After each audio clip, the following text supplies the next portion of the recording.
వేరే కులం వాళ్ళ దేవతలని మనం పూజిస్తాం. కానీ వాళ్ళు మన దేవతలను పూజియ్యరు గదా! మనం వేరే దేవుళ్ళని పూజిస్తాము, గౌరవిస్తాము. కానీ వారు మన దేవుళ్ళని గౌరవించరు. ఇదే కదమ్మా ప్రశ్న. చదువుకునే పిల్లల విషయంలో కూడా కుల మతాలు ఉన్నాయి. అంటే వీళ్ళకి వచ్చాయా? రాలేదు. వాటిని ఎవరు ప్రేరేపించారు?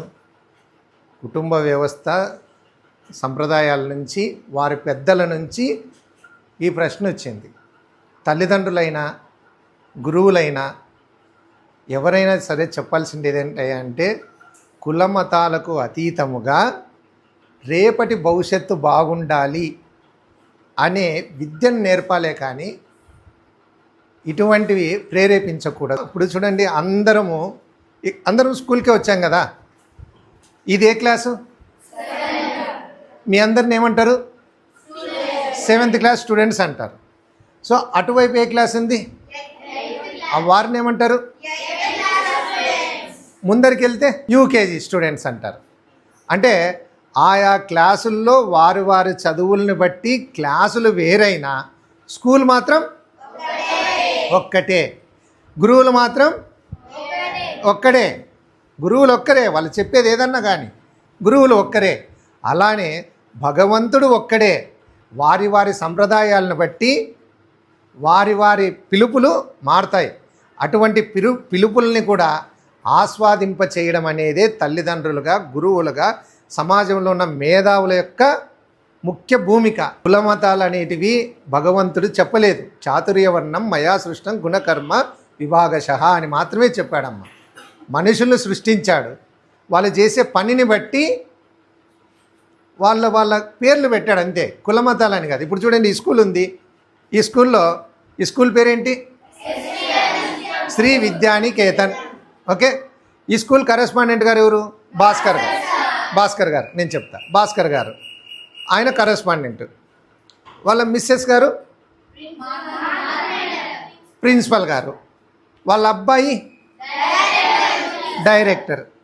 ఇంకా ఎవరన్నా ఉంటారు వాళ్ళ వాళ్ళ ఇంట్లో పెద్దవాళ్ళు ఎవరన్నా ఉన్నారనుకోండి, వారు కూడా వచ్చి ఈ స్కూల్లో ఎక్కడైనా ఏదన్నా చెత్త కనపడి ఉంటుంది. ఆ బాధ్యత భాస్కర్ సారే ఉన్నాడు.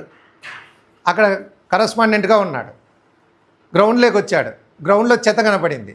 వెంటనే భాస్కర్ సార్ ఎప్పుడైనా అక్కడ ఉండే పరక తీసుకొని ఇలా ఊడ్చేస్తాడు. భాస్కర్ సార్ స్వీపరా?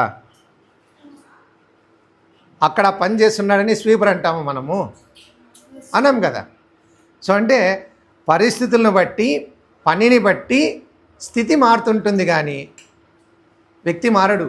అలానే మనం చేసే పూజ పునస్కారాలు, మతాలు ఇవన్నీ మన సంప్రదాయాలని బట్టి ఉన్నాయి, అంతేగాని దయచేసి ఎవ్వరికే కానీ కుల మతాలు అనేటివి లేవు.